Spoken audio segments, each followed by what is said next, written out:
Welcome, everyone. We've got a few folks still joining us.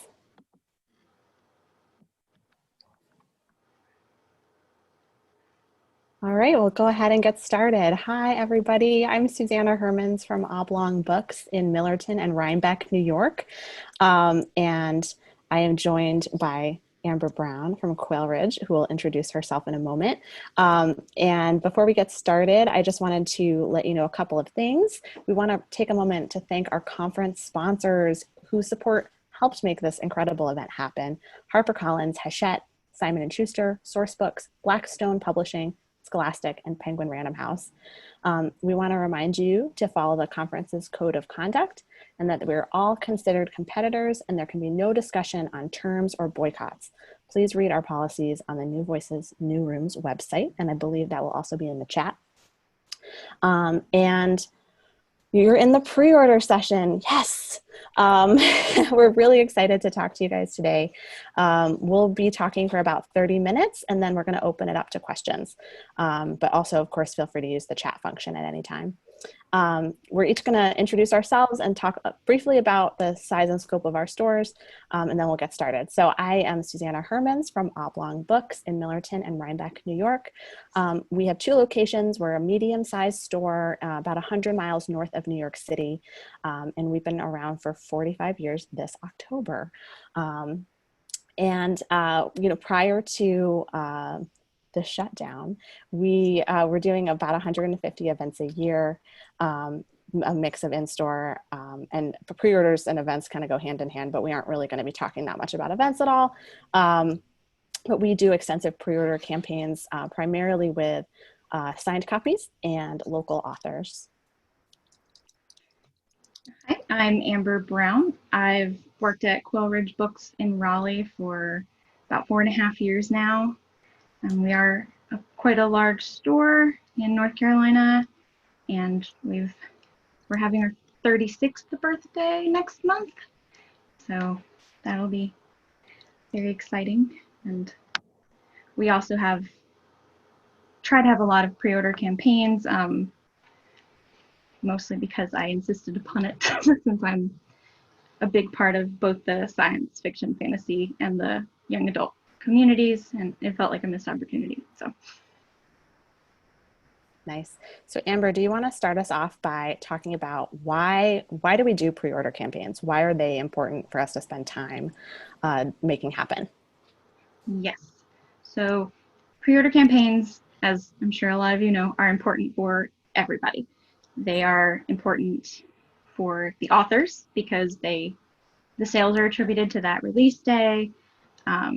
Different media outlets pay a lot of attention and can help boost the book, and it can get on a lot of lists if they can.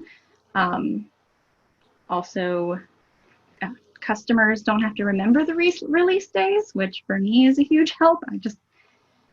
As soon as I see a book I want, I just put it on order and then I don't have to worry about it. Of course, for us, money stays in the community, which is good for the store and for the community and customers. For us, cash flow is huge, especially right now. So if we can get money in for pre-orders, it can help us significantly pay the bills now and not just later. And it can also be helpful for all three, publisher, author, and store, because I know at my store, if I get multiple pre-orders for a book that may not have been on my radar, I take notice and I make sure to up my order and pay attention to the demand. And sometimes they're surprising. I know I wasn't expecting 10 orders of accidentally Wes Anderson, but now I'm really excited about it because it looks awesome. But those are the biggest reasons that you want to get behind these. That's great. And I feel like just this past year, and even once the shutdown happened, we've been getting more pre-orders than ever, just unsolicited ones from our customers. I think our customers are finally starting to realize that you can pre-order from us just the same as you can from Amazon. There's pandemic, that has been one major perk. that Yes. it seems like the word has finally gotten out. Exactly. Absolutely. So we're going to kind of divide the discussion of pre-order campaigns into two segments. The first is going to be just pre-orders for frontlist titles, um, books you have coming in to fill your shelves. And then the second is going to be pre-orders for signed copies. So Amber, do you want to start us off with frontlist campaigns? I can do that. The very first thing right from the get-go that we do at my store is we have a shared Google Sheet, and buyers, there's a few of us, as we are going through Edelweiss and the catalogs, we find upcoming books that we are anticipating will have a really big demand. Try to pay attention to print runs and marketing campaigns, especially. And then, of course, paying attention to if there are any special benefits for us. Obviously, they're signed, but you'll talk about that later. And indie exclusive swag, and they've been getting quite creative lately, which is awesome. On the Google Sheet that we share, we make sure to have release dates, and we make notes about whether or not we think it would benefit from an individual email blast and whether it should be a wide blast to our whole list, which is what we did with the upcoming Barack Obama book, or if we would send it to a targeted list. For instance, if we had a really significant event, like we had a really good successful event with Bishop Michael Curry, because he's a North Carolina legend. So we ran a list of all of the people on our newsletter who purchased that original book and let them know about a new book that he just released. And we got significant pre-orders that way. That's fantastic. I'm super jealous that you're that organized because I'm not, but I aspire to be. I just have to get all my thoughts in one place, and that seemed the best way to do it. Absolutely. A lot more publishers and authors are encouraging the indie exclusive things, which has been fantastic, and I hope to see more of that. And some authors are even doing it themselves. I know Shannon McGuire, she just told indie bookstores, hey, let me know and I'll send you some stuff, which has been really cool.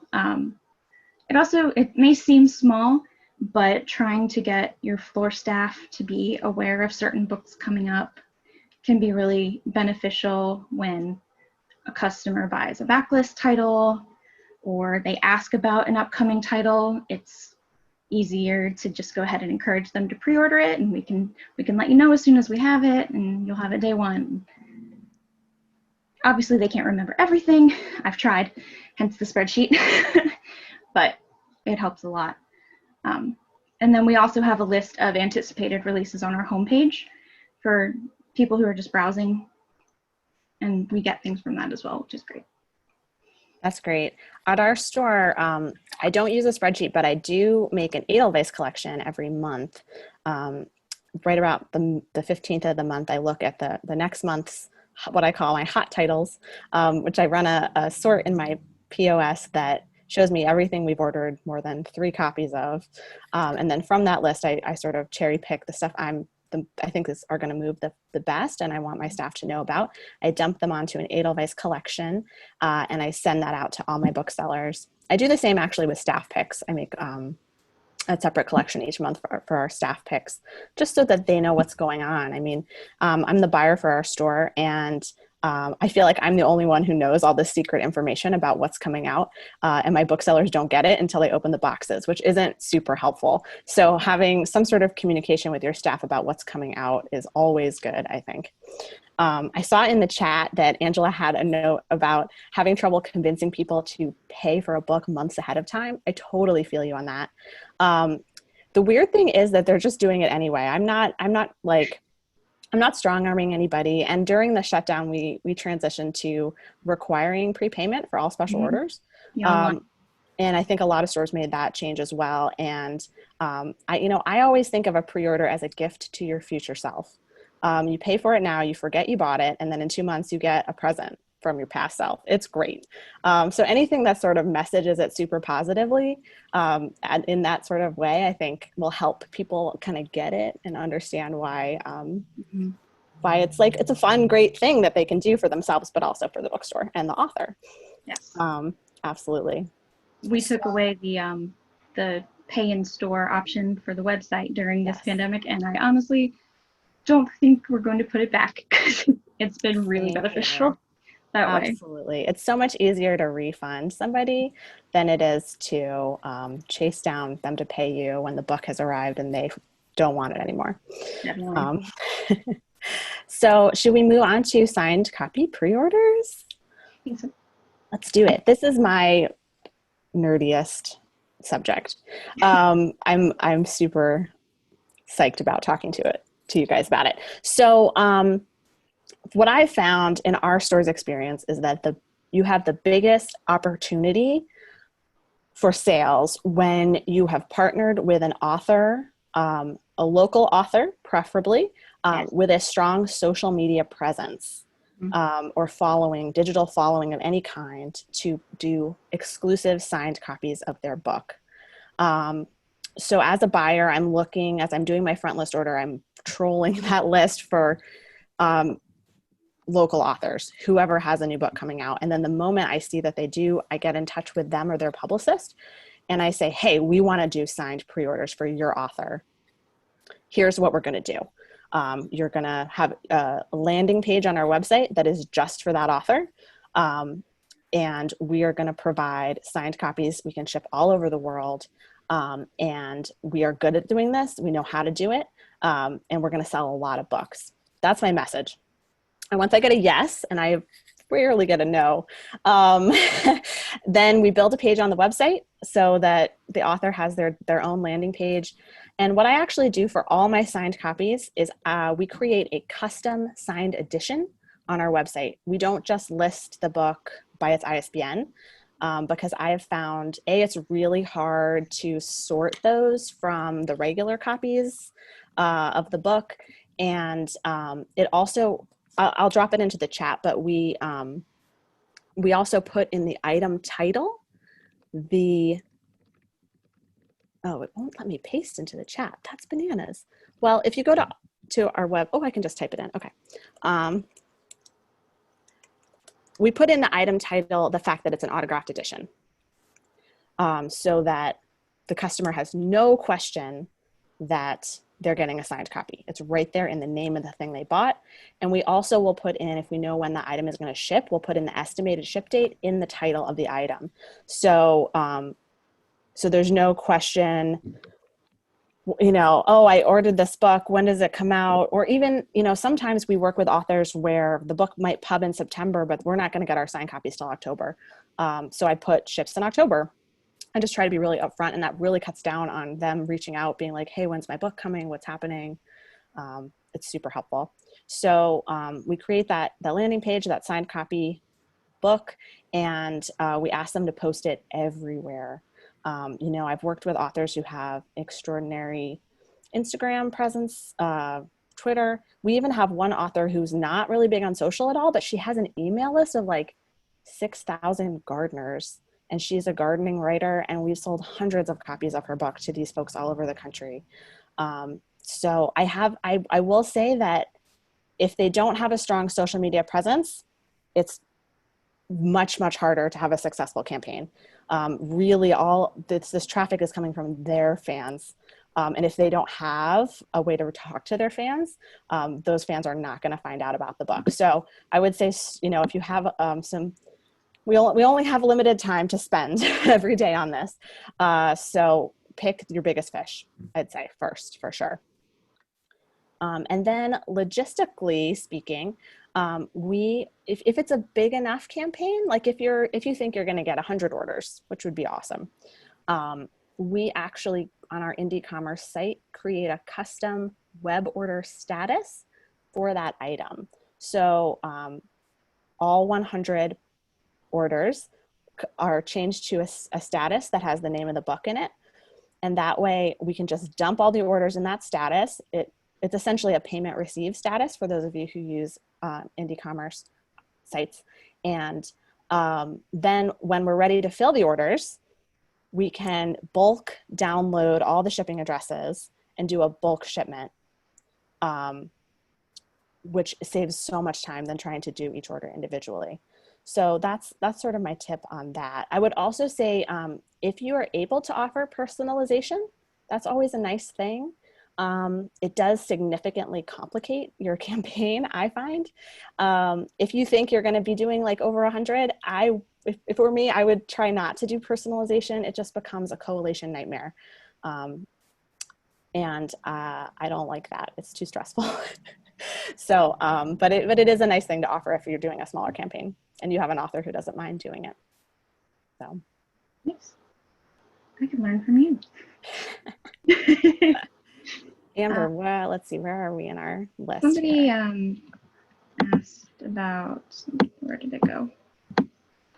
Oh, thank you. Check that chat. Paying early.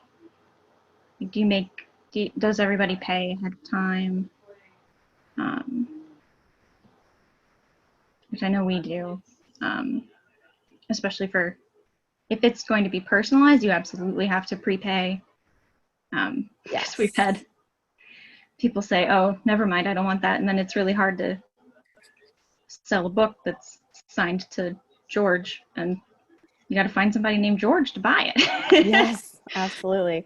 Jill had a question that Kelly answered correctly, which is that she asked about how do you manage your stock levels? Like once you have the signed copies in your store, you only have 20 copies. How do you manage your level? So you can actually set a stock threshold on the website, and you can tell your website exactly how many copies you have to sell. For what it's worth, because we use custom items, the inventory doesn't match up. So if you're selling copies to customers in store, your numbers don't change on your website. So I just like monitor that. I just keep an eye on it, and I check it every week or so, and I check all my signed copies and make sure that I still have those books to sell. Yeah. You're definitely right about the authors. It is absolutely imperative that the author actively participates in sharing the information. We can post something a dozen times a day. The publisher can post it a dozen times a day. It's not going to reach readers the way the author's platform is going to. It's just not. 100%. Yeah, and sometimes it can really, it can get really intense, but creating that relationship, even if it's not a new book, I know it, I previously worked at Main Point Books it was in Bryn Mawr, Pennsylvania. Now it's in Wayne, Pennsylvania. We live very close to Madeline Miller, the author of The Song of Achilles. And people from all over the world would request a special personalization with a special note. And Madeline would just come in and sign it for them, and we could send it that way. So if they're willing to come in whenever a fan really wants a book, that's a really good thing to do too. Absolutely. Yeah, that's a little more labor intensive, but it's when you have a really special relationship with an author that you love very much, it's worth the extra work on everybody's part, I think. It is definitely, because it really makes people get so excited. This is my favorite author / favorite book, and you just feel bigger. Like, this is why I do this. Yeah, 100%. And I'll also mention we've had luck adding to our signed copies page when you can buy a signed pre-pack of something on your front list order, or the publisher is offering signed copies.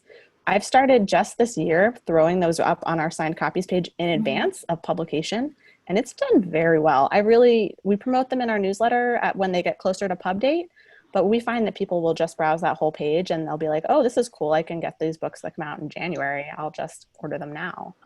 It's super cool. I've sold through pre-packs in advance of publication, which I never would have done before, which is nice. Somebody was asking us about, is there any publisher swag that we actually like? It's a really good question. I like swag that I can tuck in the book. I like stickers. I like postcards or small prints. I like fancy bookmarks. I really don't mind the enamel pins. I know that there's some pin fatigue. after selling 200 pre-orders for a local debut author, Legendborn, it was fantastic, and having to do posters in tubes, shipping logistically, not ideal. No, if it doesn't fit in the mailer with the book, I do not want it. Yeah. And Abby, I think that you would be really surprised how much some little special swag will help sell things, especially if it's indie exclusive, depending on the person, the author, especially a young adult and science fiction fantasy. People are often ecstatic to like get this special thing. And even then, it's just fun, I think. I was going to say something. I lost it. I'll answer Luis's question about have we ever had a pre-order campaign derailed because of damages or lost shipments. So I can speak to this a little bit. This year we've had a really insane situation at our store, which is that we have a local author who is a celebrity. Her name's Hillary Burton, and many of you won't know her, but she has 1 million followers on Instagram, and she put a book out with Harper this year, and she did all her signed copies through us, and she was stuck at home during the pandemic, so she couldn't be on the film sets. So she said she would sign as many books as we could sell, which has really changed the game for us this year.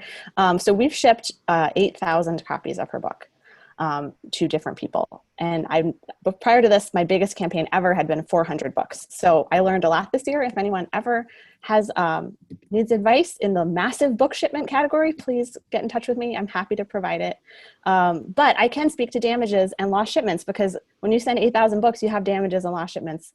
But I will say that I have been blown away at how well the shipping has gone. We shipped USPS, we shipped media rate and priority. I did make sure to find a mailer that was going to hold that book and keep it real clean and tight, because I knew how many we were going to be moving. So I did my research. I found out the exact dimensions of the book. I found a specific mailer, which is a cardboard mailer. It's not padded. We had never used this type of mailer before. And I took a leap of faith and it worked, thank God. The number of damages and lost shipments we have, I want to say it's been maybe 50 of 8,000. So I consider that to be fine. Pretty great. Mm-hmm. Yes. And when we sent the first batch out, I just held my breath. I was like, all of these books are going to be destroyed before they get to their recipients, and I'm going to be crying in the corner. But it didn't happen that way. So that made me very happy. There's when you're doing a large shipment, there's a lot of logistical stuff you have to figure out. But once you've gotten it figured out, it's a breeze, which is nice. Mm-hmm. Yeah. Tom asked, does adding swag sometimes make media mail unqualified? The answer is yes. That is one major reason why I like the swag that I can tuck into the book. I don't mean it's sneaky. It's just a little easier that way. But like with posters, you definitely can't, because it's pretty clear that that's what is in there. And you shouldn't with enamel pins. It just depends how much you're willing to try, I guess. And then Sandy asked about pre-orders when the publisher asks for the customer to send in a copy of their receipt to get swag. Do these work well? In my experience, if they're doing it, I don't know. They're not telling me. I have, pre-COVID, I was trying really hard on Twitter to remind people that when you pre-order from us online, you get sent a receipt and you can submit that receipt, which maybe worked a little, but not that I know of. Have you had any luck with that, Susanna? No, I mean, meh. Sometimes you're just throwing spaghetti at the wall and seeing what works, and most of the time it doesn't work, which is not a very satisfying answer, but Mhm. Jill mentioned that if you can get a big author to link directly to you, it works super well. Thank you for Mhm. that, Jill. Big fan. Absolutely. Yeah. If you can get them to just send it right to you, you're going to capture people who would never have known you even existed. Mhm. People who, and that's, people who have never ordered from an independent bookstore before, people who don't know what an independent bookstore is, especially if they have reach across the country. So I would also really recommend, if you have something you can put in those mailings that you're sending to people. We have a postcard that says like that. It's kind of the ABA's like, here's what you just did Yeah. postcard, but it's like, you just spent money at an independent business, and here is why that is so great. And folks will come back if they had a good experience with you. They'll shop with you again, which is pretty Mhm. cool. Serena asked about how we hear about publisher swag. It is usually from the reps. They'll reach out. If it's not on Edelweiss, they'll reach out and tell us about it and ask if we want to participate. Um, that's usually, but you usually have to have like a minimum order or something, or often to get those things. We don't participate in every single one. It's just ones we actually think that we can sell. Totally. And I'd say like a lot of that swag stuff will get lost. I mean, if you or you'll We have a forget you're special supposed to send swag. it. Yeah, we have special swag space, and we try to keep a list or something so that they don't get forgotten. It's hard. It's tricky. Liz mentioned book plates versus signed copies, and that's a big deal for collectors for sure. I think it's Mhm. people will always choose the signed book if they have the choice, but usually you're offering one or the other. I just think it's super important to be clear about what you're selling. So we would, on our site, we'll actually say signed bookplate by X, just so that there's like, the Mhm. person can't come back and be like, hey, Yeah. no, I told you. So I think that just being honest and clear with people is the best way to do it. Some people even feel strongly about tip-ins. Um, we have some collectors where you tell them it's a tip-in. Oh, no, thank you. Okay, which is fine. Me personally, like as a book lover, I don't care. Um, so that's me personally, but some people do care a lot what it is. Lizzie was And asking about a consolidated place to find out about pre-order swag campaigns. Do you know the answer? I don't. there are there are like a couple blogs that will collect that information. For the most part, though, those are things where they submit the receipt. Um, so we don't really keep up with that. We mostly we check with the ABA site, and that's the main thing that we do, at least. Yeah. And I feel like a lot of that stuff will come from the sales reps. So if you aren't the one getting the emails from your reps, maybe ask the buyer to forward that stuff along. Mm-hmm. Question from Liz about share where we're getting our mailers from. I will share that for most stuff, we order from Staples or WB Mason, which is I think it's a Northeast company. The mailers I did for the large campaign, I got from Uline, who I don't love Uline, but in this particular instance, I needed this specific mailer and I couldn't find it from anybody else. Mm. We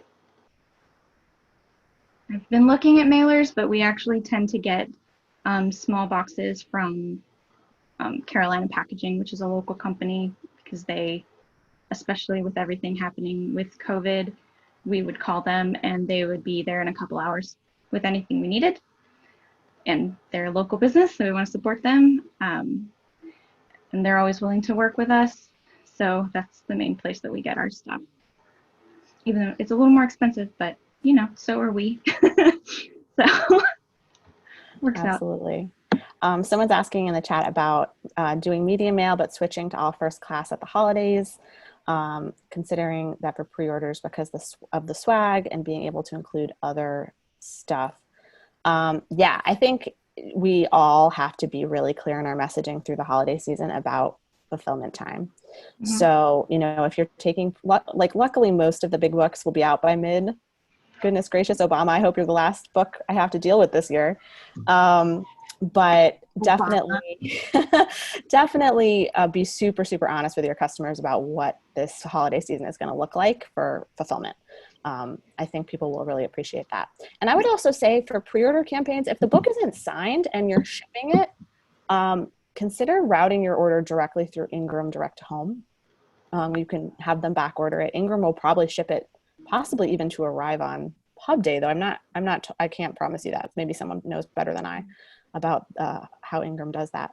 But that way the book never has to touch you. And, you know, you lose a little bit to pay them to do that. But for me, it saves the time of our booksellers, especially during the holiday season. So that's what we're going to be doing for the Obama. For any shipping orders, we're going to route them through direct to home. That's smart. As far as switching to all first class, that would be really difficult for us with the number of hardcovers we ship, because first class has to be under 1 pound. So it wouldn't work for us, at least. Yeah, and priority is so much more. It bumps it up to priority, which is like fast but pricey. Yeah. I was going to ask Linda Marie. We're doing questions from the chat, and there's still a lot of questions on the chat. Do you want us to keep going through the chat or have folks talk? Sorry, the garbage is picking up my garbage up right outside, so you can hear this loud noise. I think maybe you should continue on with what you prepared and keep an eye on the chat, because I know you prepared a lot you want to get through. Yeah, I mean, I think we got through most of the stuff that we wanted to specifically address. So maybe we'll just keep going through the chat. Yeah. Let's see.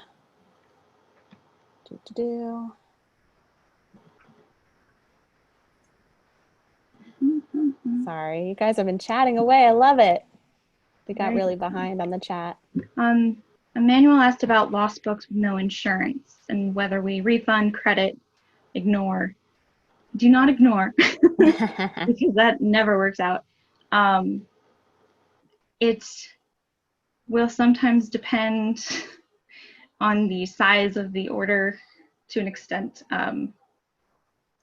If we can figure out what went wrong, I've been told by USPS that the recipient has to file a claim instead of us. We do try really hard to work with the customer to fix what they need. Some are more understanding than others, of course, but for the most part, if it says that it was delivered and they say no it wasn't, there's usually nothing that we can do about that. Porch pirates exist, unfortunately. We have offered a discount. Say we'd be happy to reship it. We can ship it. Sometimes we'll say we'll ship it priority for free, or we'll say we can give you 20% off. But we don't advertise doing that, or some percentage, not a specific thing. We don't usually do a straight up refund though, if it seems, unless it is our mistake, which I know it's hard to believe, but yeah, sometimes we make mistakes, unfortunately. But yeah, we're pretty similar. Like if it says delivered, we tell them to talk to their post office. But if it's like lost in the mail, or if it arrives like wrecked, we generally will replace it. Yeah. Yeah. Let's see. Oh, did I get caught up, or did I accidentally skip a ton of messages? It's good to know that some people are sending in their receipts. I've been seeing that. So Amber, I have a question for you via Linda Marie. Do you have any lessons you've learned about things that didn't quite go right, and then you figured out how to do it differently, or success stories, maybe stuff that wasn't expected? Sorry, I'm putting you on the spot. You're fine. I've been thinking about this. My very first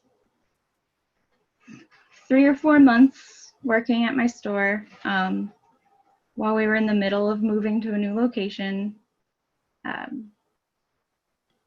we had a really major pre-order campaign, and that was the time frame that I found out about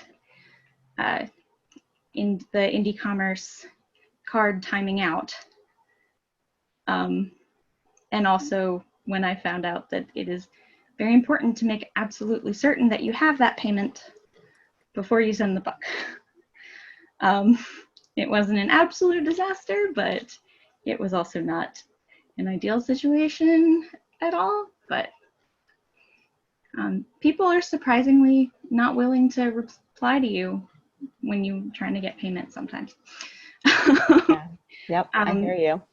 And we have gotten, say, a bunch of books delivered that were damaged, or we got a bunch signed and then ran out and needed a whole bunch more signed. So some people's orders were late, but for the most part, if you try and be as communicative as possible, say, we're really working on this, I promise. You're going to get your book really soon. And reminding them that it is special and that we're not Amazon. We can't ship on the same level as big corporations do. We've got like 2 guys in the back spending all day doing it. It can be a little difficult, but a lot of people are really understanding, which has been fantastic. Absolutely.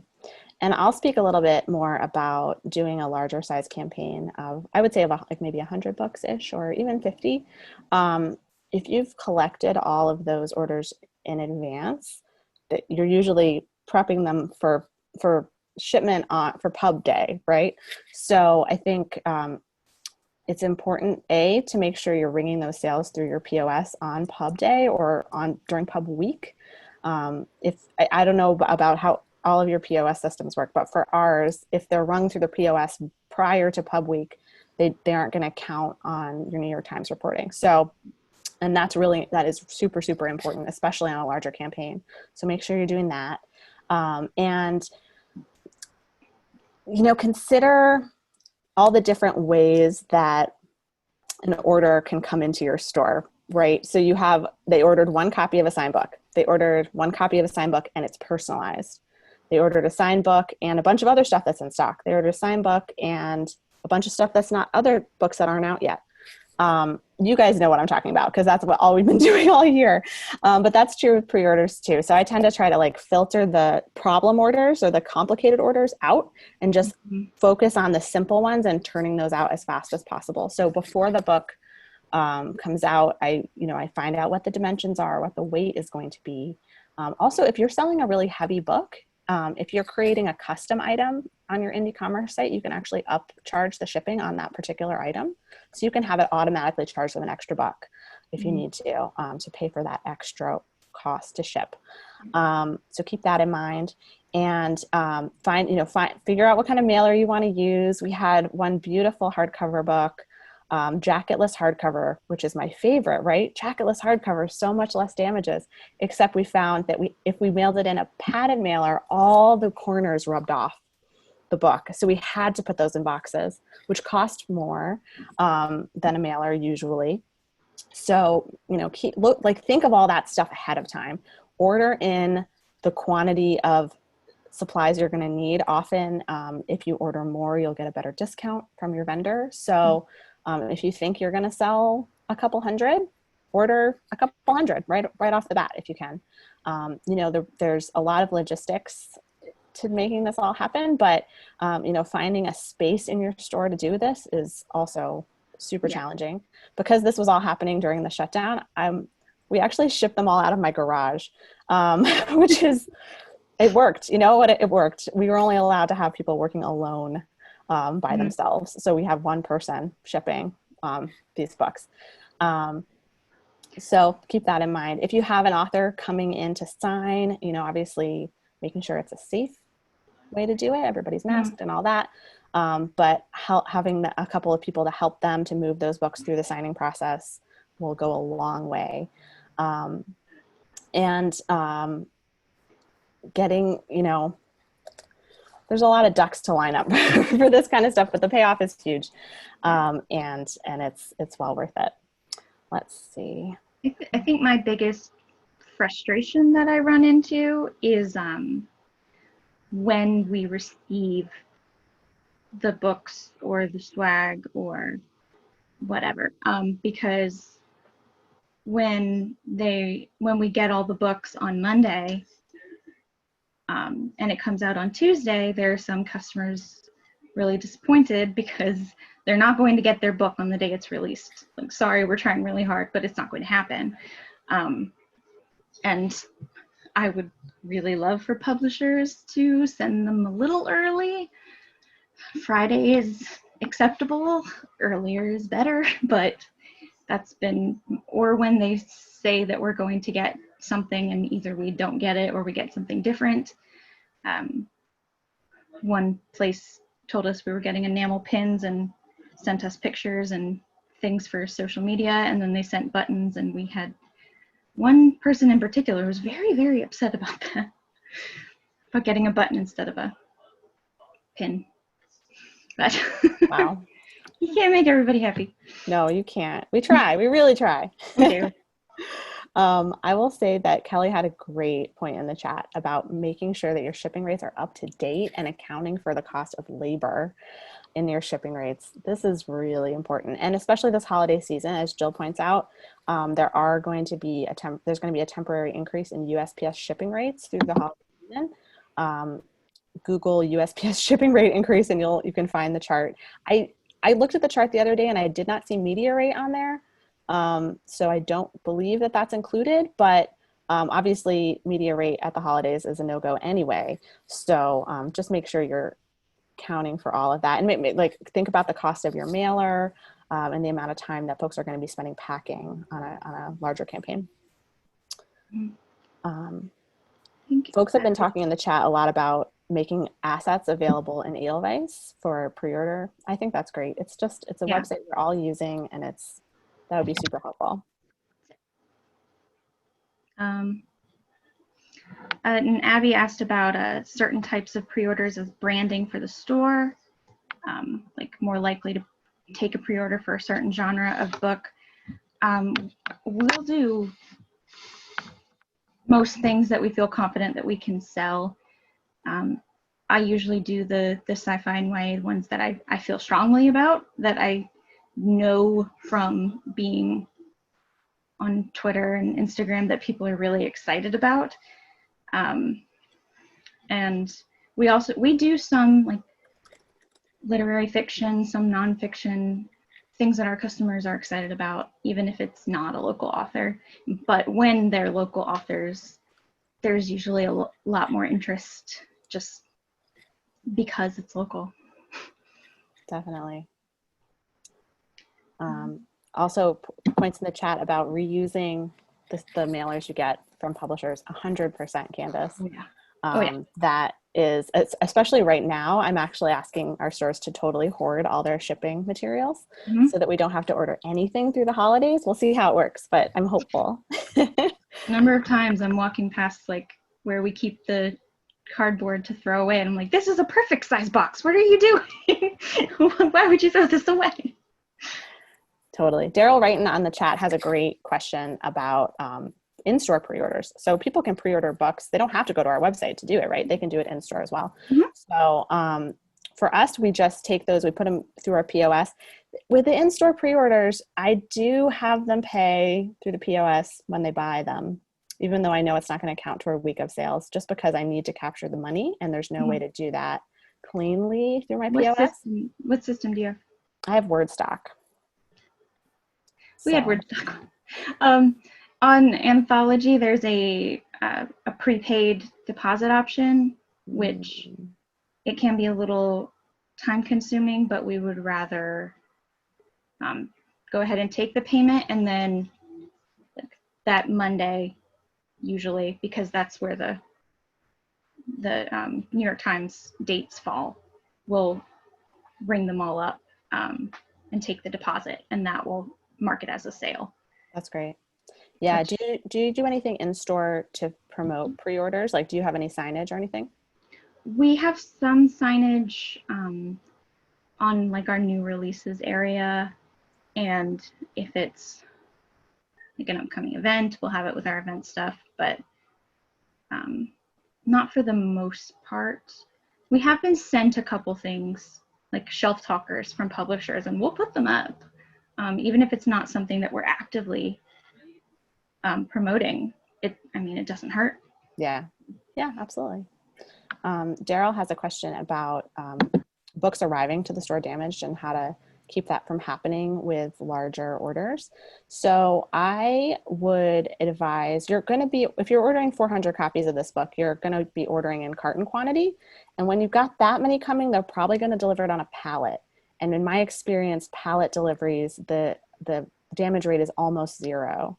Unless there's a problem with the boxes that they've been putting them in. Like, we have definitely seen like a book has some sort of special binding and or it's very, very heavy, and the cartons have too many books for the weight of the cardboard.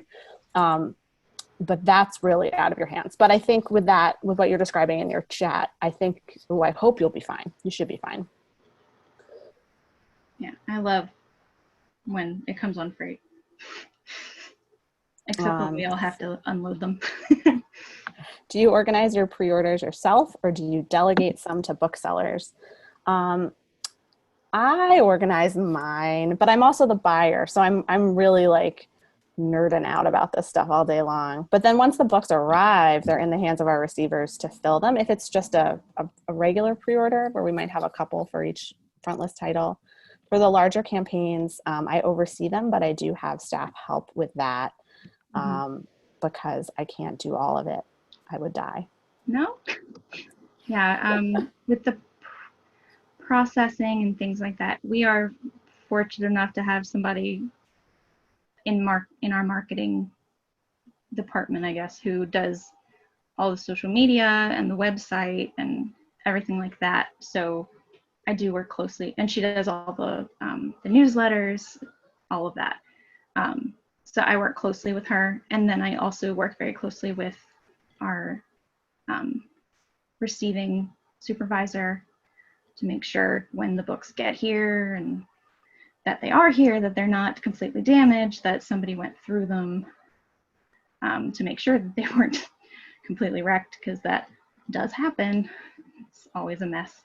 And then if it's a really big campaign, then once they arrive, it's all hands on deck. I'm down there packing boxes, I'm scanning prepaid orders, I'm processing things. Because everybody's got to keep it flowing. Totally, it's a team effort for sure. There was a question about if we get the books a few days in advance, when do we ship them? So we will try to ship. If we get the books by then, we'll try to ship media rate out 3 to 5 days ahead of pub, and priority maybe the day before, like on the Monday or the Saturday before pub. We do try to give them a little head start if we can, if we have time to pack them up before pub. Absolutely. Yeah, that's the hard part. But usually, if we're lucky and they arrive early, they'll go out, even if it's media for us Friday or Saturday. If they arrive Monday, it's anybody's guess. Or if we have to wait for the author to come sign them, that can take even longer. Yeah, it's a process. Candace, I'm sorry if I misspoke. The media mail is available during the holiday season, of course, but I'm not guaranteeing anything by media rate in the month of December. No way. Kelly's asking, do we run pre-orders in store through our indie commerce so they're all in the same place? That would be smart. That's terribly smart. But I don't. If it's a large campaign, like the really big one we did, the orders had to come through indie commerce. We would not accept them in store or on the phone, because I did need them to all be in one place. But that's the only time I've had that problem. Usually I'll have some in the POS, and most of them will be on indie commerce. Yeah. If it's pretty small, just like a standard pre-order that's not even a campaign, we'll go ahead and run that through our point of sale as a prepaid special order, just so it is all in one place. But for the larger ones, lately especially, I've been leaning towards like bulk selling them, so we don't have to put in every single individual name and then do pickups for every single individual. We've also been utilizing Eventbrite, mostly for our virtual events, which still end up being pre-orders. But that helps significantly. And maybe I will start doing regular pre-order campaigns without even an event on Eventbrite. We'll see. Yeah. Erin's asking about damages to signed editions.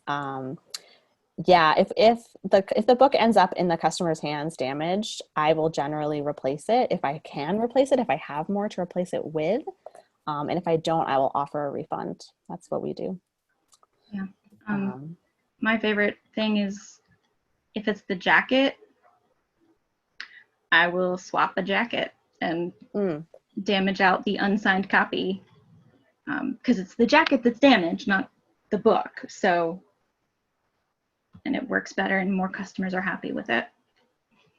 Absolutely. I totally agree with that. That's a great way to salvage. I hate when you get a carton from a publisher that got thrown off the truck and like half of the signed copies are damaged. Yeah, exactly. Get some unsigned copies and swap them out. I think it's been Macmillan, but they've been sending their special like signed cartons, like a box inside of a padded box. And that has been beautiful. It's almost as if it came on freight. I love it. Yeah, exactly. And save all that packing material so it's not wasted, because it is a lot. Everywhere. Lynn's asking, do we enter a special order in our POS for orders coming in through Indie Commerce? Generally speaking, yes. That's how we do it. We get the order in Indie Commerce and then we input it into our POS as a special. For really, really large campaigns, no, because you would waste so much time doing that it's not worth it. But often with a campaign, you don't know how big it's going to be until you start doing it.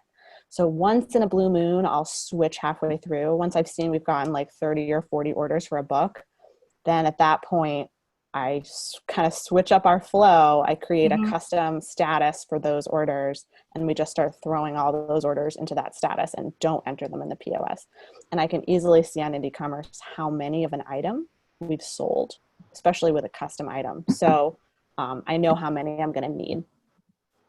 Yeah. We, what was it?